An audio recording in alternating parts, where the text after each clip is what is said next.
Welcome back to my YouTube channel mathematics by Sanaullah. जैसे कि previous video में हमने सॉल्यूशन किए थे क्वेश्चन नंबर 1 और 2 के। अब क्वेश्चन नंबर 3 से ऑनवर्ड हम इस वीडियो में कवर करेंगे। क्वेश्चन नंबर 3 के पार्ट ए की ये स्टेटमेंट है कि अगर फंक्शन गिवन है तो अगर आप उसकी अपने का साथ कंपोजिशन लेके इन्वर्स बाद में लें या इन्वर्स लेके आप बाद में उसकी कंपोजिशन अपने आप के साथ लें। अब यहाँ इन्वर्स की कंपोजिशन यानी इन्वर्स के स्क्वायर का मतलब क्या होगा? इन्वर्स की इन्वर्स के साथ कंपोजिशन। अब इनिशियली हमने क्या किया, एफ स्क्वायर फाइंड किया है। एफ स्क्वायर के लिए हमने एफ को एफ से कंपोज किया, तो हमारा जो सोल्यूशन आया है वो है 2x+1 डिवाइडेड बाय 2x+3। ये जस्ट एफ स्क्वायर आया है। इसका इन्वर्स निकालेंगे। इन्वर्स के लिए क्या तरीका होता है कि हम y के इक्वल रख के x के लिए सॉल्व करते हैं, फिर लास्ट में हम इसको रिप्लेस करते हैं x और y को। जब रिप्लेस कर लेते हैं तो ये हमारा इन्वर्स बन जाता है। तो एट दी एंड हमारा एफ स्क्वायर का इन्वर्स बना है 1 - 3x divided by 2x - 2।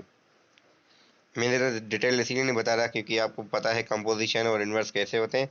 Just ये आइडिया बताना है कि इसका एक्चुअल में आंसर क्या है और प्रोसीजर ये लिखा हुआ है। सिमिलरली इसकी राइट हैंड साइड भी ऐसे ही थी कि इन्वर्स पहले निकालेंगे। अब y = 1/2x+1 लेके इसका इन्वर्स हमने निकाला तो हमारा इन्वर्स आया है 1 - x डिवाइडेड बाय 2x। अब इन्वर्स को इन्वर्स के साथ जब कंपोज करेंगे तो ये इन्वर्स का स्क्वायर बन जाएगा। तो ये भी कैलकुलेशन आपके सामने है। तो यहाँ पे ये हमारा सोल्यूशन एट दी एंड क्या है, 1 - 3x डिवाइड बाई 2x - 2, यानी लेफ्ट हैंड साइड और राइट हैंड साइड इक्वल आ गए हैं। हेंस ये शो हो गया कि ये दोनों साइड इक्वल हैं। क्वेश्चन नंबर 3 के पार्ट बी में क्या था कि sketch the graph over for this domain. देखिए डोमेन पूरी नहीं है, डोमेन रिस्ट्रिक्टेड है -2 से लेके 5 तक। अब इसका तरीका यही था कि एक वर्टेक्स होती है तो वर्टेक्स इंक्लूड लाजमन होगी इसमें। तो अब मैंने यहाँ पे दोबारा इसको शेड इसलिए किया है ताकि क्लियर हो कि मैंने वर्टेक्स लिखी थी 1/2, एक ये वर्टेक्स आ गई और उसके अलावा इसके इंटरसेप्ट मैंने निकाले, एक्स इंटरसेप्ट वाई इंटरसेप्ट वो भी। उसके अलावा एट दी एंड हमने इसका डाउनवर्ड क्यों आया, क्योंकि मॉड के बाहर माइनस है। तो देखिए मॉड जब लीनियर में होता है तो वी शेप बनती है और माइनस की वजह से वो डाउनवर्ड है। +2 है तो फिर ये 2 यूनिट्स अपवर्ड शिफ्टिंग भी है। अगर स्केचिंग देखें मैंने -2 से लेकर 5 तक लिखी है, पूरी स्केचिंग नहीं की क्योंकि इस डोमेन के लिए हमें बतानी थी। अच्छा मैंने ये पहले कर दिया था मगर मैंने बाद में देखा, मगर मैं इसमें नहीं लिख रहा बाद में, क्योंकि ये 2 का बी नहीं 3 का बी कंटिन्यू है। देखिए मैंने मिस्टेक से 2 का बी लिखा हुआ है। तो इसमें क्या करना था कि सॉल्व करना था y <= इस इनइक्वलिटी को, जिसको हम सिंपली अगर सपोज रखें जो y की वैल्यू है 2 - mod ऑफ 2x - 1, तो ये हमारी मॉड्यूलस इनइक्वलिटी बनती है। -1 इसको सॉल्व करें तो क्या होगा, 2 वहाँ लेके जाए -7 बन जाएगा। माइनस खत्म करें तो greater than equal to symbol आ जाएगी, इनइक्वलिटी रिवर्स होगी। फिर इसके बाद मॉडुलस का जो डेफिनेशन है मॉडुलस की वो ये होती है कि प्लस और माइनस में रखते हैं। वो जब रखा तो हमारे पास ये दो लीनियर इनइक्वलिटीज़ बनी जिसके ये सोल्यूशन आ चुके हैं। क्वेश्चन नंबर 4 के पार्ट ए में सिंपली साइमल्टेनियस इक्वेशन थी। तो ये हमारा चैप्टर नंबर 3 से था। 3 power P is 9 time 27 power Q और दूसरी लॉग के टर्म्स में। यहाँ हमने इसको एक्सपोनेंट के लाज लगाए तो एक इक्वेशन बन गई, फिर लॉग के लाज लगाए तो दूसरी इक्वेशन बनी। अब साइमल्टेनियस इक्वेशन हमें सॉल्व करनी आती है। क्वेश्चन नंबर 4 का जो बी पार्ट था उसमें ऑर्डर या नंबर ऑफ एलिमेंट बात एक ही है। इन्फॉर्मेशन लिखी है मैंने कि ऑर्डर ऑफ द यूनिवर्सल यानी नंबर ऑफ एलिमेंट यूनिवर्सल 55 हैं, ए में 28 हैं, बी में x है और इंटरसेक्शन में 5 हैं। अब एक्सप्रेस करना था इन टर्म्स ऑफ x किसको, यूनियन को भी और ए कॉम्प्लीमेंट इंटरसेक्शन बी को भी। फिर उसके बाद इसमें फाइंड करना था greatest and the smallest value of x where epsilon is the universal set, ये लिखा था। अब यहाँ पे एन का मतलब क्या है, अब मैंने एन यूज़ की है, यहाँ ऑर्डर का मतलब एन ही है।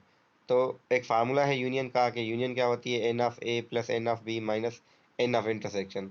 एन ऑफ ए 28 है, एन ऑफ बी एक्स है और इंटरसेक्शन 5 है। तो यूनियन हमारी एक्सप्रेस हो गई, जो आंसर आया 23 + x आ गया। ये फर्स्ट पार्ट हो गया इसका।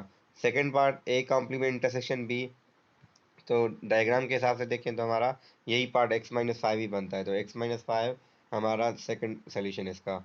लास्ट में क्या करना था, अब देखें जो बाहर का पोर्शन है यूनियन का कॉम्प्लीमेंट जिसको हम लिखते हैं A complement intersection B complement, उसकी जो वैल्यू आई है वो ये आई है 22 - x। क्योंकि इन सवालों में वैसे भी ग्रेटेस्ट और स्मॉलेस्ट के लिए हर किसी को इन टर्म्स ऑफ एक्स करना होता है। अब ये सारे इन टर्म्स ऑफ एक्स आ चुके हैं। अब मैंने पहले ये बनाया था ये वाला डायग्राम, अब दोबारा मैंने ये बनाया है, इसमें ये अपडेटेड है क्योंकि इसमें हर हर जो एक्सप्रेशन है वो इन टर्म्स ऑफ एक्स है। अब यहाँ देखिए हम बता सकते हैं कि ग्रेटेस्ट वैल्यू और स्मॉलेस्ट वैल्यू इज 5, क्योंकि 5 से अगर हम कम रखेंगे तो इशू होगा। देखो 5 से अगर एक्स 4 है तो -1 आएगा, तो वो हो नहीं सकता क्योंकि number of element can not be negative, it can be minimum 0 और ग्रेटर देन 0। तो यहाँ minimum value of x is 5 और मैक्सिमम वैल्यू इसकी 22 हो जाएगी।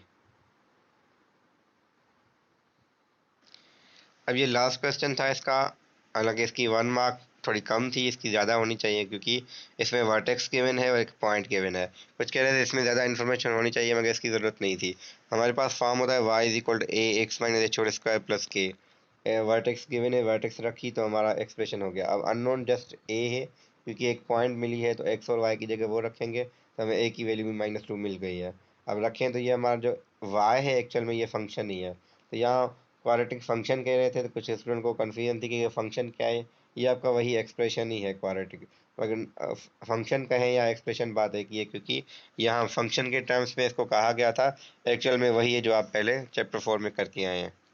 तो ये आपका पेपर था। अब इसमें कोई भी इशू हो, कोई मसला हो तो फिर भी डिस्कस कीजिएगा, देखेंगे। मुझे तो उसी में लगा कि जो हमारा ई वाला सवाल था जिसमें क्वेश्चन 2 का था, ए पार्ट था, उसमें थोड़ा इशू मुझे लग रहा है क्योंकि वो लेंदी ज़्यादा है उसकी मार्क्स डिस्ट्रीब्यूशन। और ये भी मुझे पता चला था कि टोटल जो मार्क्स थी पेपर की कुछ 41 बन रही थी, कोई मतलब कैलकुलेशन मिस्टेक थी उसमें, डिस्ट्रीब्यूशन में किसी से मिस्टेक हुई थी। तो उसको भी हम एडजस्ट करेंगे। वैसे भी तो मैं ट्राई करूँगा कि एडजस्ट जो है वो क्वेश्चन नंबर 2 के ए में करवाऊँ। Thank you.